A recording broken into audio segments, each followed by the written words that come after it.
Bienvenue une fois de plus dans notre programme d'information Magnificat.tv, dédié à l'actualité de l'Église. Nous sommes aujourd'hui 14 mai 2025 et voici les titres de notre journal. Le 8 mai, les cardinaux réunis en conclave dans la chapelle Sixtine ont élu le cardinal Prévost comme nouveau pontife de l'Église catholique. Il s'appelle Léon XIV. Dès le premier instant, alors que Léon XIV salue la foule sur la place Saint-Pierre, le nouveau pape indique clairement que son objectif principal est l'unité de l'Église. Le choix du nom du nouveau pape indique toujours quelque chose de très important, car il le met en relation avec le pontife dont il a choisi le nom. Le pape aurait été élu à une très large majorité de plus des 2/3 et de près de 100 voix, ce qui aurait été rendu possible par le soutien des conservateurs. Parmi les défis que devra relever le nouveau pape figurent l'unité de l'Église, l'influence sur la paix dans le monde et l'assainissement des comptes du Vatican. Le cardinal Robert Prévost est déjà le nouveau successeur de Saint-Pierre. Il porte le nom d'un prédécesseur, Léon XIV. Il était préfet du dicaster pour les évêques. Le 8 mai, le cardinal Robert Prévost a été élu souverain pontife, successeur de Saint-Pierre comme évêque de Rome et vicaire du Christ, en prenant le nom de Léon XIV. Après l'apparition de la fumée blanche, le cardinal protodécone Mamberti a fait l'annonce au peuple depuis la loggia ou le balcon de la bénédiction de la basilique Vaticane. Robert Francis Prévost Martinez, né le 14 septembre 1955 à Chicago, est un religieux augustinien américain, actuellement cardinal et préfet du dicaster pour les évêques, fils de Louis Marius Prévost d'origine française et italienne et de Mildred Martinez d'origine espagnole. Il a 2 frères. Sa carrière combine une formation universitaire, un travail missionnaire au Pérou et une promotion dans la hiérarchie vaticane. Le nouveau pape a terminé ses études secondaires au petit séminaire des Augustins en 1973. À l'université de Villanova, de 1973 à 1977, il a obtenu un diplôme en sciences mathématiques avec une spécialisation en philosophie. Il a étudié à la Catholic Technological Union de Chicago, où il a obtenu une maîtrise en théologie en mission interculturelle en 1982.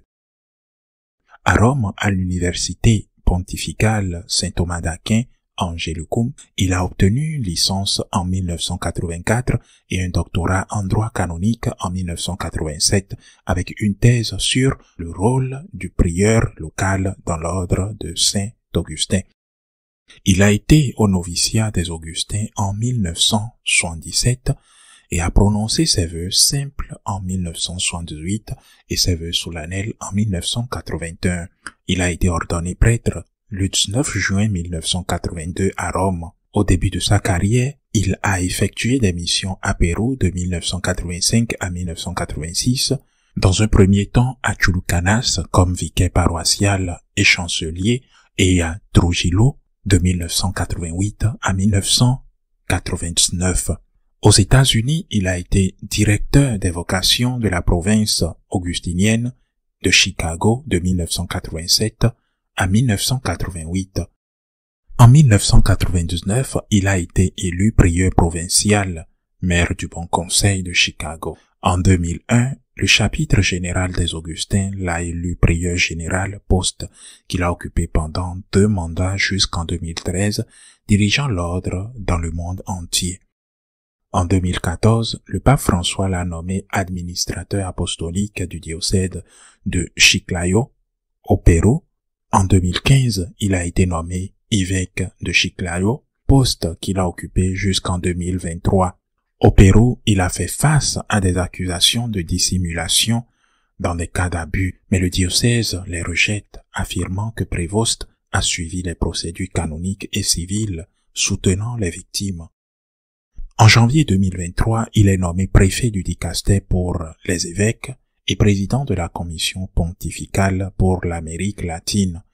Le 30 septembre 2023, il est créé cardinal diacre de Saint-Monique et le 6 février 2025, il est promu cardinal évêque du siège suburbain d'Albano. Léon XIV est polyglotte. Il parle anglais, espagnol, italien, français, portugais. Il lit le latin et l'allemand. Il possède la nationalité péruvienne, obtenue en 2015, ainsi que la nationalité américaine. Lors de sa première apparition publique au balcon de la basilique, Léon XIV dit vouloir une église évangélisatrice et synodale, mais toujours fidèle au Christ. Dans son premier discours en tant que pape, Léon XIV a proclamé un message de paix qui vient du Christ ressuscité. Il a assuré que Dieu aime tout le monde et que le mal ne prévaudra pas. Il a appelé à une église unie, synodale et missionnaire. Il a conclu son message en demandant l'intercession de la Vierge Marie. Chers frères et sœurs, voici la première salutation du Christ ressuscité, le bon pasteur qui a donné sa vie pour le troupeau de Dieu. Je voudrais moi aussi que cette salutation de paix entre dans vos cœurs, qu'elle atteigne vos familles, toutes les personnes, où qu'elles soient, tous les peuples, la terre entière. La paix soit avec vous, ont été ses premiers mots.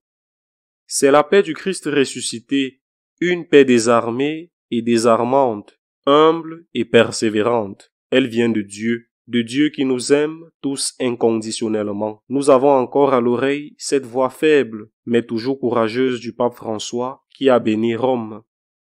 Le pape qui a béni Rome a donné sa bénédiction au monde ce matin de Pâques. Permettez-moi de poursuivre cette même bénédiction. Dieu nous aime, Dieu vous aime tous, et le mal ne prévaudra pas.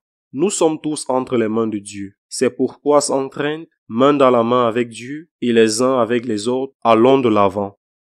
Nous sommes des disciples du Christ. Le Christ nous précède. Le monde a besoin de sa lumière. L'humanité a besoin de lui comme d'un pont pour être rejointe par Dieu et son amour. Aidez-nous aussi et aidez-vous les uns les autres à construire des ponts par le dialogue, par la rencontre, en nous unissant tous pour être un seul peuple toujours en paix. Merci au pape François. Je veux aussi remercier tous les frères cardinaux qui m'ont élu pour être le successeur de Pierre et pour marcher ensemble avec vous comme une église unie, toujours à la recherche de la paix, de la justice, toujours à la recherche de travailler comme des hommes et des femmes fidèles à Jésus-Christ, sans peur pour annoncer l'évangile, pour être des missionnaires. Je suis un fils de Saint Augustin, un augustinien, qui a dit: avec vous, je suis chrétien, et pour vous, évêque. En ce sens, nous pouvons tous marcher ensemble vers cette patrie que Dieu a préparée pour nous, a-t-il ajouté. Et il a ensuite salué ses paroissiens à Rome et en espagnol, son ancien diocèse de Chiclayo. À vous tous, frères et sœurs de Rome, d'Italie, du monde entier, nous voulons être une église synodale, une église qui marche, une église qui cherche toujours la paix, qui cherche toujours la charité, qui cherche toujours à être proche, surtout de ceux qui souffrent. Il a terminé en se recommandant à Notre-Dame de Pompéi, dont la fête était célébrée ce jour-là, et en demandant à tous de prier un Je vous salue Marie avec lui. Il a ensuite donné la bénédiction apostolique. Lorsqu'un pape choisit le nom qu'il portera, il le fait parce qu'il veut exprimer le lien avec le prédécesseur dont il a choisi le nom, en l'occurrence avec Léon XIII. C'est le pape lui-même lors de la réunion qu'il a eue avec des cardinaux après son élection qui a révélé pourquoi il avait choisi de porter le nom de Léon. Léon XIV a révélé que bien qu'il y ait plusieurs raisons à ce choix, la principale était que le pape Léon XIII, avec l'encyclique historique Rerum Novarum, a abordé la question sociale dans le contexte de la première grande révolution industrielle. Cette référence historique revêt une importance particulière dans le contexte actuel, car selon le nouveau pontife, aujourd'hui l'Église offre à tous son patrimoine de doctrine sociale pour répondre à une autre révolution industrielle et au développement de l'intelligence artificielle qui apporte de nouveaux défis dans la défense de la dignité humaine, de la justice et du travail. Le Saint-Siège a également dévoilé les armoiries officielles et le portrait du nouveau pontife. Le dessin héraldique comprend des symboles augustiniens tels qu'un cœur transpercé au-dessus d'un livre fermé, tandis que la signature reprend la formule PP utilisée par les précédents pontifes. L'intention est clairement équilibrée, la tradition et le message pastoral. Les armoiries sont divisées en diagonale en deux parties. La partie supérieure au fond bleu représente un lys blanc. La partie inférieure sur fond clair présente un symbole lié à l'ordre de Saint-Augustin. Un livre fermé avec un cœur transversé d'une flèche. Léon XIV a conservé les armoiries qu'il avait choisies lors de son sacre épiscopal, ainsi que la devise In illo unum unum. Ces mots ont été prononcés par Saint-Augustin dans son exposition sur le psaume 127 pour exprimer que, bien que nous, chrétiens, soyons nombreux dans l'unique Christ, nous sommes un. Dans une interview accordée aux médias du Vatican en juillet 2023, le cardinal Prévost, à l'époque, a expliqué: comme le montre clairement ma devise épiscopale, l'unité et la communion font partie du charisme de l'ordre de Saint-Augustin et également de ma façon d'agir et de penser. Je crois qu'il est fondamental de promouvoir la communion dans l'Église. Outre les armoiries, le portrait officiel du pape Léon XIV qui ont été dévoilés, sur l'image, le Saint-Père apparaît en musetta rouge, étole brodée, robe de croix pectorale dorée, marquant une nette différence avec le style sobre de son prédécesseur, le pape François, qui avait choisi de ne porter que la soutane blanche lors de sa présentation officielle. Un autre aspect important est celui de la croix pectorale qu'il portera. À l'intérieur se trouvent des reliques de saints et de martyrs liés à l'ordre de Saint-Augustin, symbole de fidélité, de réforme, de service et de martyr. Au centre de la croix se trouve un fragment des ossements de Saint-Augustin. Dans la partie supérieure, un fragment de Sainte Monique. Au bras gauche, Saint Thomas de Villanova, réformateur et archevêque de Valence. À droite, la relique du bienheureux Anselmo Polanco, évêque martyr assassiné par les communistes en Espagne. Et à la base, la relique du vénérable Giuseppe Monuccio, qui refusa de prester serment d'allégeance à Napoléon lorsque celui-ci occupa Rome. Cette croix est un cadeau de la curie générale des Augustins offert à Robert Prévost le 30 septembre 2023 lorsqu'il a été créé cardinal. C'est le père Joseph Skiberas, postulateur général de l'ordre, qui a soigneusement sélectionné les reliques qu'elles devaient contenir dans l'intention de refléter les grandes vertus qui doivent guider un pasteur de l'Église. Il convient également de noter que Léon XIII est le pape qui a eu une terrible vision du diable et qui a ordonné que dans toutes les églises, à la fin de la messe, une prière de Saint-Michel soit récitée. Le pape a été élu le 8 mai, jour de l'apparition de Saint-Michel sur le mont Gargano en Italie. Certaines indiscrétions de cardinaux présents au conclave ont fait savoir que Léon XIV dépassait largement les 2/3 des voix requises. Léon XIV est un excellent pape et il a obtenu bien plus de 100 voix. C'est ce qu'a déclaré le cardinal archevêque de Toamasina de Madagascar, Désiré Tcharazana, à la sortie de la réunion du nouveau pontife avec le collège des cardinaux, selon l'agence de presse italienne ANSA. Il aurait pu presque embrasser les 89 votes avant le déjeuner avec une montée irrésistible qui serait certifiée dans l'après-midi, affirme une source qui suggère que c'est précisément son soutien dans les premiers votes qui l'aurait amené à préparer le texte avec un peu de temps devant lui. Le dépassement de cette majorité des 2/3 n'aurait été possible qu'avec une majorité transversale, explique cette source qui détaille comment il aurait compté comme soutien fondamental dès le départ la vingtaine de voix des cardinaux latino-américains auxquels se seraient rajoutés les Espagnols, ainsi qu'une grande partie des cardinaux nord-américains. Au premier tour de scrutin, les cardinaux Parolin et Tagle étaient en tête, tandis que Prévost était en 3e position.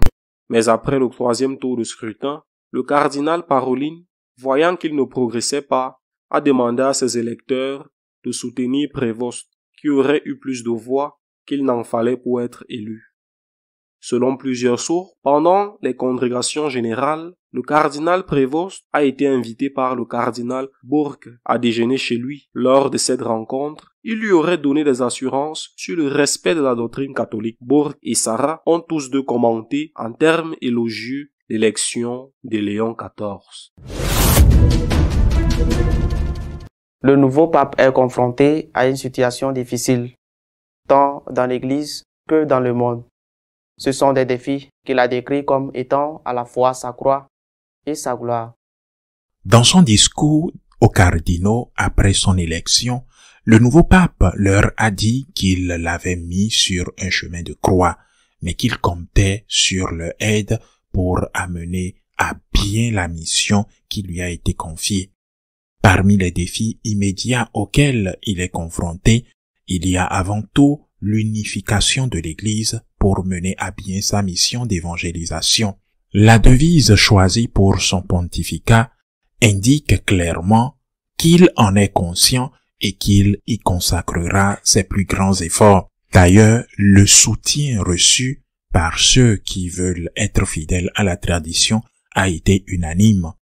Le deuxième défi consiste à structurer le concept de synodalité de manière à ce qu'il s'inscrive dans la doctrine catholique, selon laquelle les missions d'enseigner, homélie par exemple, de gouverner et de sanctifier, sacrement, sont réservées aux évêques et à leurs collaborateurs, les prêtres. Cela irait à l'encontre de la synodalité radicale souhaitée par certains. Troisièmement, le grand défi est de réussir à inverser la tendance de l'apostasie qui s'observe croissante des catholiques, soit par un passage des catholiques à l'incroyance, soit par un passage des catholiques aux sectes, ce qui est particulièrement fréquent en Amérique. Il en va de même pour les vocations religieuses et sacerdotales. Quatrièmement, il y a la question de la paix dans le monde, avec des conflits ouverts dans plusieurs pays du Moyen-Orient, en Ukraine, et avec des dictatures déchirantes au Venezuela, à Cuba et au Nicaragua. Ensuite, il y a la question de la persécution des chrétiens par les musulmans en Afrique. Enfin, il y a la question économique. L'économie de l'Église traverse une grave crise, et l'on espère que l'élection d'un pape américain permettra de redresser les dons en provenance de ce pays qui ont fortement chuté sous le pape François. Trump a déjà annoncé qu'il donnerait 14 millions de dollars pour contribuer aux frais d'enterrement du défunt pontife. Notre éditorial de cette semaine est consacré à commenter le profil du nouveau pape, Léon XIV. Habemus Papam, nous avons un pape. Cette grande nouvelle remplit aujourd'hui de joie tout le peuple catholique, car elle n'est connue que depuis quelques heures. Habemus Papam, nous avons un pape, rendons grâce à Dieu. Il s'agit du cardinal Robert Francis Prévost, qui a choisi le nom de Léon XIV pour être appelé augustinien, âgé de 69 ans. Né à Chicago de père américain, mais de mère péruvienne, qui a été appelé en 2015, 2 ans après avoir été élu pape, a été appelé par le pape François à être évêque de Chiclayo, au Pérou. Le pape l'a ensuite amené à Rome et l'a nommé préfet du dicaster pour les évêques.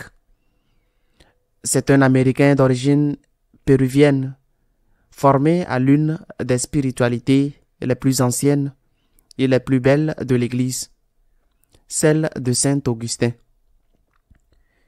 Il a dit lui-même publiquement lors de son premier discours, prononcé depuis le balcon principal de la basilique Vaticane.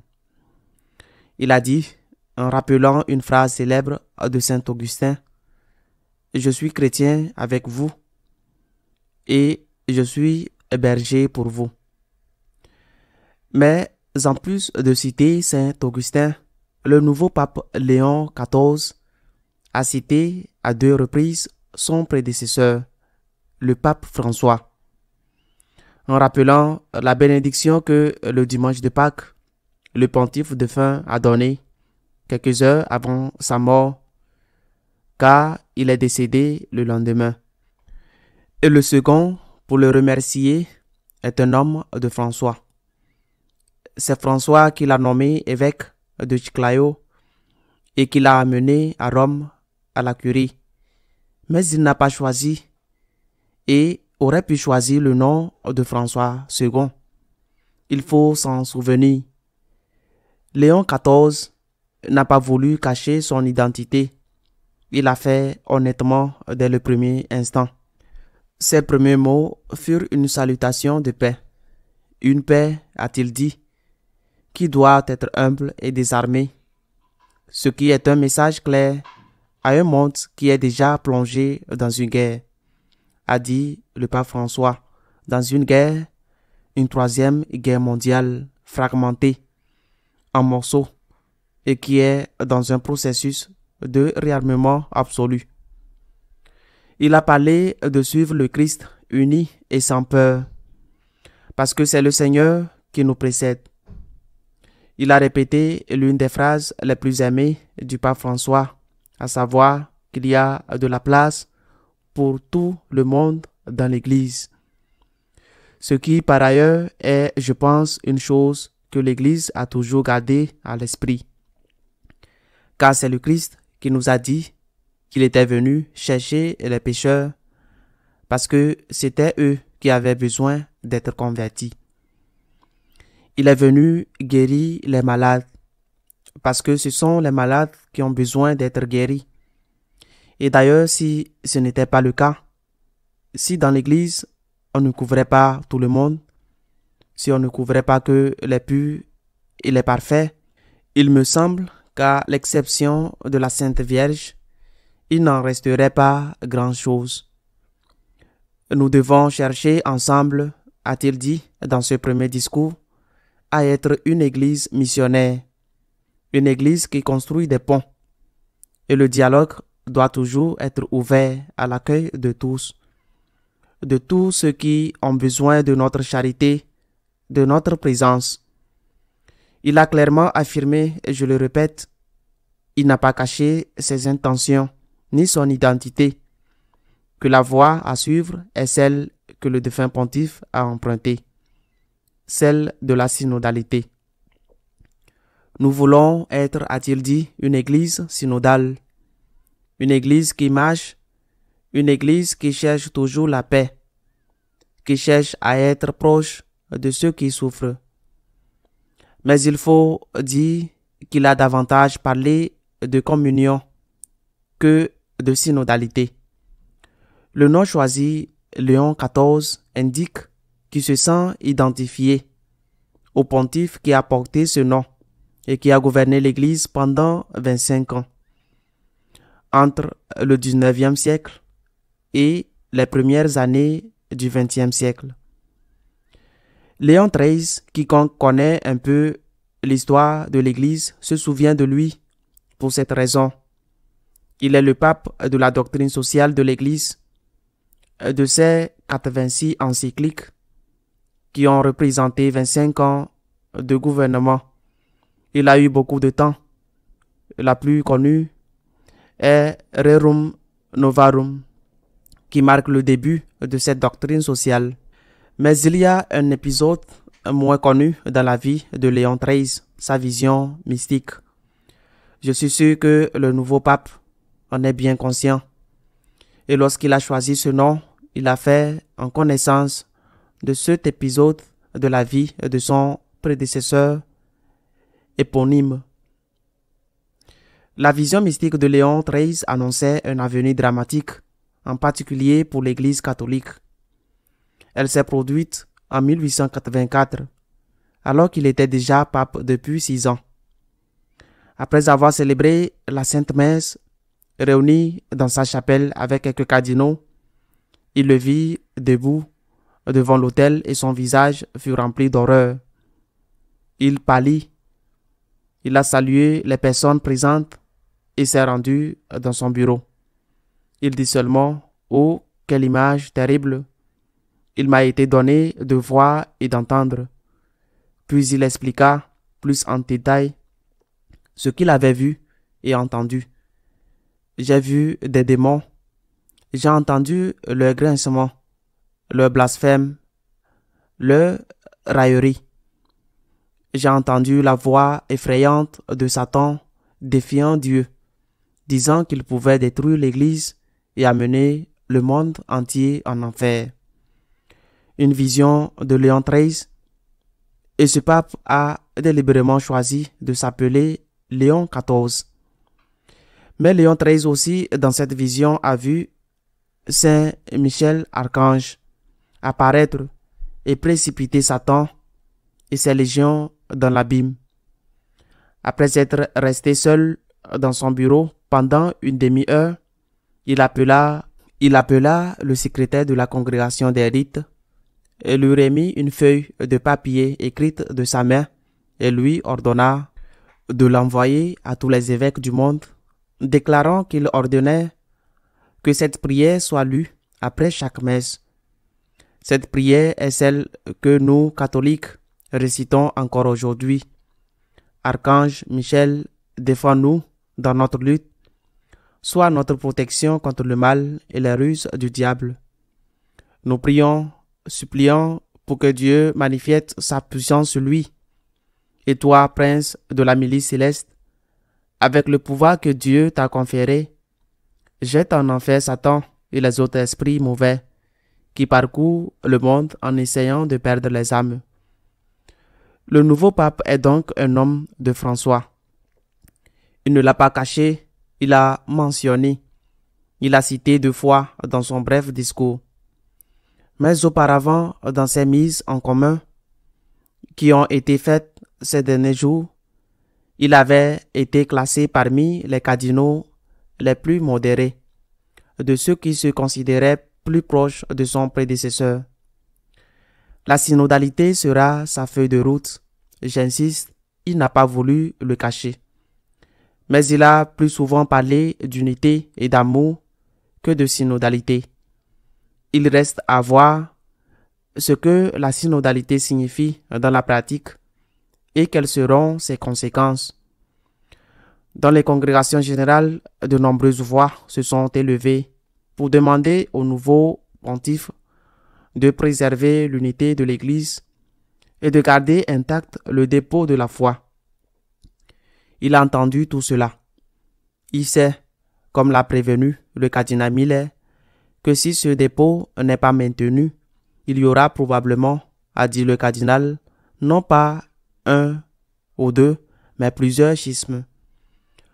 On a su très vite après son élection qu'il avait été plébiscité par tous les cardinaux d'Amérique, ceux du Nord, du Centre et du Sud, y compris les conservateurs, et qu'il avait également été plébiscité par les cardinaux africains qui ne sont pas vraiment libéraux. En outre, et c'est quelque chose que j'ai beaucoup aimé, il a terminé son premier discours en se recommandant à Notre-Dame de Pompéi, dont on célèbre la fête, et en priant l'Ave Maria avec le peuple. L'épreuve de vérité viendra et elle est déjà sur la table avec le rituel de bénédiction des couples non mariés publié par les évêques allemands qui ont eu l'audace de le publier alors que le siège est vacant, peu après la mort du pape François. Mais il ne faut pas oublier que le choix du nom l'a volontairement placé sur le chemin de Léon XIII, qui n'était pas seulement le pape de la doctrine sociale, mais celui qui avait la vision diabolique du terrible malheur qui attendait l'Église, et qui était le pape qui avait ordonné de dire la prière de Saint Michel après chaque messe. Nous avons un pape. Il a droit à notre soutien et à nos prières. Je ne pense pas qu'il soit juste de se méfier de lui. Nous avons un pape. C'est le pape et il a droit, je le répète, à notre soutien et à nos prières. Nous ne pouvons pas l'accueillir avec une attitude de prévention et encore moins de rejet. Nous avons la certitude qu'il défendra le dépôt de la foi, sans quoi il serait impossible de maintenir l'Église unie. Confions-le à Saint Michel et à la Sainte Vierge. Prions pour lui. Nous avons un pape. Rendons grâce à Dieu et à la semaine prochaine, si Dieu le veut. Si vous souhaitez être au courant de ce qui se passe dans l'Église, vous pouvez le faire à travers notre page d'information magnificat.tv. Nous continuerons à vous tenir informés de ce qui se passe en elle. À la semaine prochaine, si Dieu le veut.